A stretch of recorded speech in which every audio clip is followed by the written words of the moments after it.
لڑکی یوں شروع ہو گئی جیسے پہلے سے غصے سے بھری بیٹھی ہو، اور کسی ہمدرد کو سامنے پا کر جواب میں پوری تقریر کر ڈالی۔ اشرف حونق بنا اس کی رداد سن رہا تھا۔ اسے اس لڑکی سے بہت ہمدردی ہو گئی تھی، اور اس کے ساتھ ساتھ اس کے کزن پر غصہ بھی کرنے لگا تھا، جو اس جوان اور اتنی خوبصورت لڑکی کو یوں سڑک کے بیچ چھوڑ کر بھاگ گیا تھا۔ اس نے تمام بات سننے کے بعد اسے گاڑی میں بیٹھنے کے لیے کہا، لیکن لڑکی اس کی بات سن کر اسے یوں دیکھنے لگی جیسے اس کے ساتھ گاڑی میں بیٹھنا اچھا نہیں لگ رہا ہو۔ اشرف بھی شاید اس کے چہرے کے تاثرات سے اندازہ لگا چکا تھا، حالانکہ کچھ دیر پہلے وہ لڑکی خود اسے بتا چکی تھی کہ وہ یہاں بیٹھی کسی کی مدد کی منتظر تھی۔ اب جب کہ وہ اس کی مدد کو پہنچ گیا تھا تو وہ اس کے ساتھ گاڑی میں بیٹھنے کے لیے ہچکچا رہی تھی۔ اشرف نے کچھ دیر اس کے جواب کا انتظار کیا، پھر کندھے جھٹکتے ہوئے اپنی گاڑی کی طرف تیز قدم بڑھائے۔ لڑکی شاید اس کے اس رویے کی توقع نہ رکھتی تھی۔ اسے اس طرح واپس لوٹتے دیکھ کر جلدی سے اس کے پیچھے لپکی۔ اسے اپنے پیچھے آتا دیکھ کر اشرف زیر لب مسکرایا اور پھر اندر بیٹھ کر دوسری طرف کا دروازہ کھول دیا۔ لڑکی گھوم کر دوسری جانب سے اس کی گاڑی میں بیٹھی، اور دروازہ بند ہوتے ہی ارشد نے گاڑی آگے بڑھا دی۔ راستے میں وہ اس سے اس کے متعلق کافی معلومات لے چکا تھا۔ اس کا نام راحیلہ تھا، لیکن اس میں سب سے اہم بات یہ تھی کہ اس کے ماں باپ کچھ عرصہ پہلے اس دنیا سے جا چکے تھے، اور کوئی بہن بھائی نہیں تھا۔ صرف یہی ایک کزن تھا جس کا شہر میں ایک جنرل اسٹور تھا، جو شادی شدہ تھا اور اپنی بیوی اور 3 بچوں کے ساتھ ایک کرائے کے مکان میں رہ رہا تھا۔ والدین کے مرنے کے بعد وہ اس کے ساتھ اس کے گھر میں رہتی تھی، اور محلے میں ایک مالدار عورت کے ساتھ دوستی کی وجہ سے اسے کبھی کبھار شادی وغیرہ میں جانے کے لیے نئے کپڑے اور آرٹیفیشل جیولری لے لیتی تھی اور استعمال کے بعد واپس کر دیتی تھی۔ گھر میں اس کی حیثیت ایک ملازمہ کی سی تھی، اس لیے رہنے کے لیے اسے کام کاج کر کے وہاں رہنے کا جواز بنانا مجبوری تھی۔ لڑکی کی باتوں سے یوں لگ رہا تھا جیسے وہ دوبارہ اس گھر میں جانا نہیں چاہتی، خاص طور پر اس صورتحال میں جب اس کا کزن ایک چھوٹی سی بات کی وجہ سے اسے یوں سنسان سڑک پر چھوڑ کر بھاگ گیا، جیسے وہ پہلے سے ہی اپنے دل میں اس بات کا تہیہ کر چکا ہو۔ بہرحال جو بھی تھا، اشرف کے دل میں لڈو پھوٹ رہے تھے۔ وہ تصور میں ساتھ بیٹھی اس حسین و جمیل لڑکی کو اپنی دلہن کے روپ میں دیکھ رہا تھا۔ گاڑی فراٹے بھرتی سڑک پر دوڑتی رہی، اور پھر تقریباً 15 منٹ کے بعد شہر کے ایک بارونق علاقے میں مڑ گئی۔ دونوں طرف خوبصورت مکانات بنے ہوئے تھے، لیکن اس وقت کوئی بندہ بشر دکھائی نہیں دے رہا تھا۔ چند منٹ کا فاصلہ طے کرنے کے بعد اشرف نے ایک درمیانے طرز کے بنے ایک خوبصورت مکان کے سامنے پہنچ کر گاڑی روک دی۔ سیاہ رنگ کا بڑا سا گیٹ بند تھا۔ اس نے گاڑی سے نیچے اتر کر بیل دی۔ دور ایک ہلکی سی گھنٹی بجنے کی آواز سنائی دی، اور پھر تھوڑی دیر کے انتظار کے بعد کسی نے اندر سے گیٹ کی کنڈی کھولی، اور دوسرے لمحے اسے دوسری طرف اپنی بہن کا چہرہ دکھائی دیا۔ شکیلہ نے جلدی سے دونوں گیٹ کھول دیے۔ انہوں نے کوئی چوکیدار نہیں رکھا تھا، اس لیے یہ کام شکیلہ کو ہی کرنا پڑتا تھا۔ ویسے بھی ان دونوں بہن بھائی میں بہت دوستی تھی، وہ ہر موضوع پر ڈھیروں باتیں کرتے رہتے تھے۔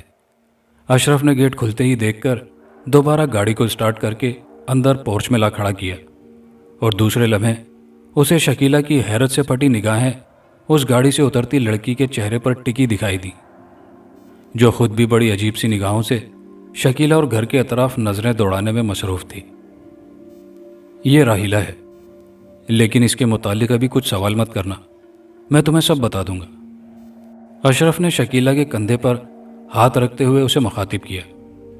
اس سے پہلے کہ وہ کچھ پوچھتی، اشرف نے اسے پہلے ہی منع کر دیا۔ شکیلہ شاید اس لڑکی کی خوبصورتی کو دیکھ کر شش و پنج میں مبتلا ہو گئی تھی۔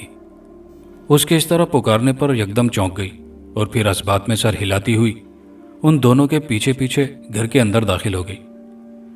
ڈرائنگ روم میں اس کے امی اور ابو دونوں جیسے ان کے ہی منتظر تھے، لیکن ان دونوں کے ساتھ ایک اجنبی لڑکی کو آتے دیکھ کر بڑی حیرت سے انہیں دیکھنے لگے۔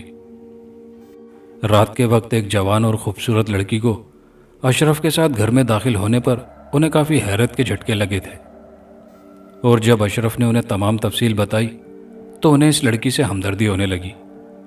اور پھر بہت مشکل سے اشرف کے امی ابو نے اس لڑکی کو گھر پر رہنے کی اجازت دے دی، لیکن اس شرط پر کہ جب بھی وہ اپنے گھر واپس جانا چاہے گی تو اسے بالکل بھی نہیں روکا جائے گا۔ چاروں ناچار اشرف نے ان کی یہ بات مان لی، لیکن دل ہی دل میں پکا ارادہ کر لیا کہ موقع ملتے ہی اپنے والدین کو اپنی پسند سے ضرور آگاہ کر دے گا، اور اس کے لیے اس نے شکیلہ کو اعتماد میں لینے کا فیصلہ کر لیا تھا۔ ویسے بھی وہ دونوں اتنے بے تکلف تھے کہ ایک دوسرے کو اپنے دل کی بات بتانے میں ذرا نہیں شرماتے تھے۔ شکیلہ بھی اپنے بھائی کی آنکھوں میں اس انجان لڑکی کے لیے پسندیدگی کے آثار دیکھ چکی تھی، لیکن کچھ سوچ کر خاموش ہو گئی تھی۔ اس کے لیے ایک کمرہ اوپر والی منزل پر مختص کر دیا گیا، جس میں ضرورت کا سب سامان موجود تھا، جو غالباً مہمان وغیرہ کے لیے مخصوص کر رکھا تھا۔ اسے کھانا وغیرہ دے کر وہ دونوں اس وقت اشرف کے کمرے میں ہی موجود تھے، اور اشرف اسے تمام تفصیل بتا رہا تھا کہ کس طرح اسے اسپتال سے گھر لوٹتے وقت وہ لڑکی سڑک کنارے بیٹھی دکھائی دی تھی، اور پھر اس کی بتائی ہوئی تمام معلومات وہ پہلے ہی امی ابو کے سامنے اسے سنا چکا تھا۔ لگے ہاتھوں اس نے اپنی پسند کا بھی بتا دیا کہ وہ اس لڑکی سے شادی کرنا چاہتا ہے۔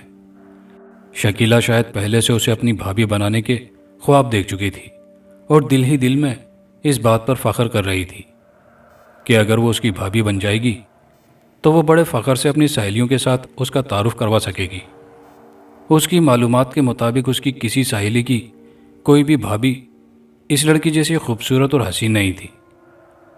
کچھ دیر تک ادھر ادھر کی باتیں کرنے کے بعد وہ دونوں اپنے اپنے کمروں میں سونے کی غرض سے چلے گئے۔ 4 ماہ ہو چکے تھے۔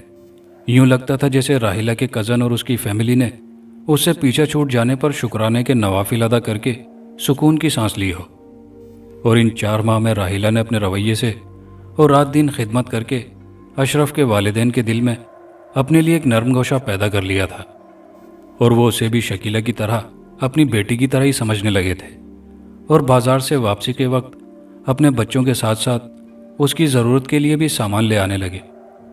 غرض ان 4 ماہ میں راحیلہ نے اشرف کے والدین کو بھی یہ سوچنے پر مجبور کر دیا تھا کہ وہ بھی اسے اشرف کی دلہن بنانے کا تہیہ کر چکے تھے۔ اور پھر ایک روز موقع دیکھتے ہی اشرف نے اپنی امی ابو کے سامنے اپنی پسند کا اظہار کر دیا، اور انہوں نے بھی کوئی اعتراض کیے بنا اس کی اور راحیلہ کی شادی کی تیاری شروع کر دی۔ شکیلہ کے تو جیسے پاؤں زمین پر نہیں ٹک رہے تھے، وہ سارے گھر میں اڑی اڑی پھر رہی تھی، اور بڑی خوشی خوشی وہ اور اشرف روزانہ شادی کی شاپنگ کے لیے سارے دن شاپنگ مالز میں گھومتے پھرتے تھے۔ اشرف بہت خوش تھا۔ اس کا انداز ایسے تھا جیسے اسے جنت کی حور مل گئی ہو۔ وہ بہت بے صبری سے شادی کے دن کا انتظار کر رہا تھا، جب وہ راحیلہ کو دلہن کے روپ میں دیکھ سکے۔ آخر خدا خدا کر کے وہ دن آ ہی گیا، اور راحیلہ اشرف کی دلہن بن کر اس وقت حجلہ عروسی میں موجود تھی۔ اشرف نے منہ دکھائی میں اسے ہیرے کا ایک بریسلٹ تحفے میں دیا تھا، جسے اس نے اپنے ہاتھوں سے اس کی خوبصورت اور نازک کلائی میں پہنایا تھا۔ اشرف کی خوشی دیدنی تھی، اور راحیلہ بھی بہت خوش تھی۔ سہانی رات دھیرے دھیرے صبح کے اجالے کو خوش آمدید کہنے کے لیے کھڑکیوں سے نکلی جا رہی تھی، اور صبح کا اجالا دھیرے دھیرے اپنے پنجے پھیلائے کمرے کی کھڑکیوں سے اپنی آمد کا پتہ دینے لگا تھا۔ صبح ہوتے ہی ضروری حاجات سے فراغت پا کر اور تیار ہو کر وہ دونوں ناشتے کی ٹیبل پر موجود تھے، جہاں اس کی بہن شکیلہ اپنے والدین کے ساتھ پہلے سے موجود تھی۔ ان دونوں نے پہنچتے ہی سلام کیا، اور پھر دونوں نے ان سب کے ساتھ مل کر بھرپور ناشتہ کیا۔ ناشتے سے فراغت کے بعد اشرف کو ایک ایمرجنسی فون آنے پر اسپتال جانا پڑا، اور راحیلہ گھر والوں کے ساتھ بیٹھ کر باتیں کرنے لگی۔ اس کے باوجود کہ وہ اسی گھر میں 4 ماہ سے رہ رہی تھی، لیکن اشرف کے والدین نے اسے کچھ دنوں تک گھر کا کام نہ کرنے کی تلقین کی۔ اس کے بار بار انکار کرنے کے باوجود انہوں نے اس کی ایک نہ سنی، اور وہ پھر کچھ دیر بیٹھ کر اپنے کمرے میں چلی گئی۔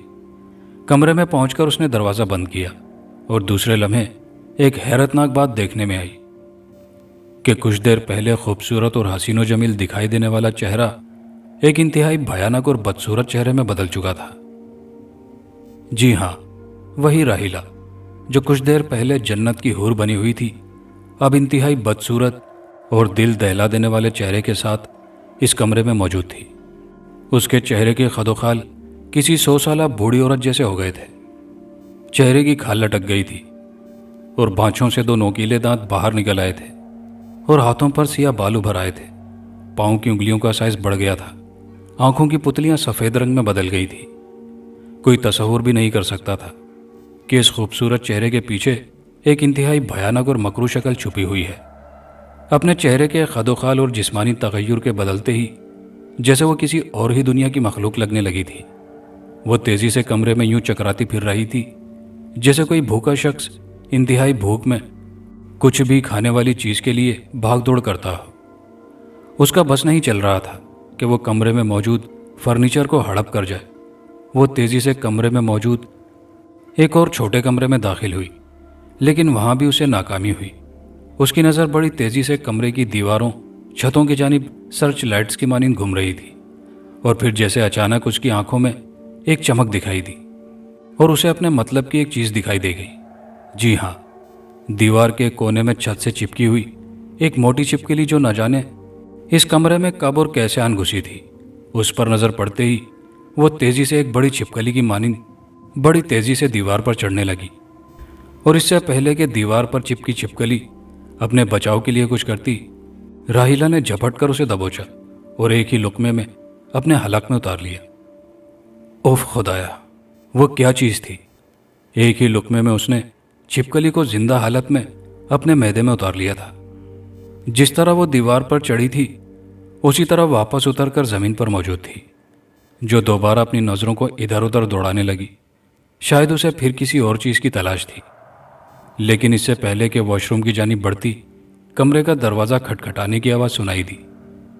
یہ آواز سنتے ہی راہیلہ کی ظاہری حالت دوبارہ پہلے والی حالت میں تبدیل ہونے لگی، اور چند لمحوں کے بعد وہ پہلے کی طرح جوان اور خوبصورت بنی کمرے میں موجود تھی۔ اس نے دروازہ کھولا تو سامنے شکیلہ موجود تھی۔ اس کے ہاتھ میں نئے کپڑوں کا ایک پیکٹ تھا، جسے اس نے یہ کہہ کر راہیلہ کی طرف بڑھا دیا کہ یہ پیکٹ اسے شادی کے تحائف میں دیا گیا تھا۔ شاید سامان اٹھاتے وقت وہیں نیچے ایک کمرے میں رہ گیا تھا۔ راہیلہ نے شکریہ ادا کرتے ہوئے وہ پیکٹ اس سے لیتے ہوئے اندر آنے کا کہا، لیکن شکیلہ کسی کام کا کہہ کر واپس پلٹ گئی۔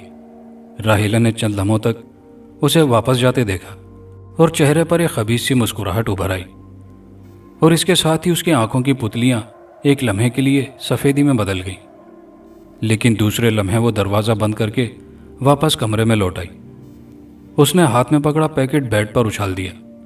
اس کے چہرے پر یوں آثار تھے جیسے اسے شکیلہ کا اس وقت آنا ناگوار گزرا ہو۔ اس نے دانت کچکچاتے ہوئے واش روم کا دروازہ کھولا اور ایک جھٹکے سے بند کر دیا، اور دوسرے لمحے واش روم سے یوں آوازیں آنے لگی جیسے اندر بہت سی بلیاں آپس میں لڑ جھگڑ رہی ہوں۔ اس گھر کے مکین تصور میں بھی نہیں سوچ سکتے تھے کہ جسے وہ ایک خوبصورت دلہن کے روپ میں اپنے گھر لے آئے ہیں، وہ در حقیقت ایک بلا ہے، ایک انتہائی خوفناک بلا۔ گھر میں ایک خوبصورت بلی جو کہ شکیلہ نے اپنے والدین کی مخالفت کے باوجود بڑے پیار سے پالی ہوئی تھی، وہ اچانک ایک روز غائب ہو گئی۔ سارے گھر میں ڈھونڈنے کے باوجود کہیں نہیں ملی، چھت پر بھی نہیں ملی۔ آس پڑوس کے گھروں سے معلوم کرنے پر اس کا کچھ پتہ نہ چلا۔ کوئی سوچ بھی نہیں سکتا تھا کہ وہ بلی اس وقت راہیلہ کے پیٹ میں موجود تھی۔ جب وہ ایک رات چپکے سے پانی پینے کی غرض سے کچن میں واپس آتے ہوئے اس بلی کو ہڑپ کر چکی تھی، اسی طرح گھر میں موجود اسٹور روم کے تمام چوہے بھی اس کا ترنیوالا بن چکے تھے۔ ایک روز شکیلہ کے رشتے کے لیے کچھ لوگ گھر میں آئے، اور ایک نظر میں انہیں شکیلہ بہت اچھی لگی، اور کچھ ہی دنوں میں چٹ منگنی کی رسم ادا کر دی گئی، اور 1 ماہ بعد شادی کی تاریخ طے پا گئی۔ گھر میں شادی کی تیاریاں شروع ہو گئیں۔ راہیلہ نے اس بار شکیلہ کے ساتھ مل کر اس کی شادی کی تمام شاپنگ کی۔ اشرف مصروفیت کی بنا پر جا نہیں پاتا تھا، لیکن انہیں ضرورت کے وقت پیسے دے دیا کرتا تھا۔ پھر وہ صبح ناشتے سے فارغ ہو کر شاپنگ کی غرض سے بازار نکل جاتی تھی۔ دن کیسے گزرے پتہ ہی نہیں چلا، اور شادی کا دن سر پر آن پہنچا۔ گھر میں تمام رشتہ دار اکٹھے ہو گئے تھے۔ صبح بارات آنا تھی۔ گھر میں مناسب انتظام ہونے کی وجہ سے کوئی پریشانی نہیں تھی۔ چونکہ سب اپنے ہی عزیز و اقارب تھے، اس لیے کوئی بدمزگی پیدا نہیں ہو رہی تھی۔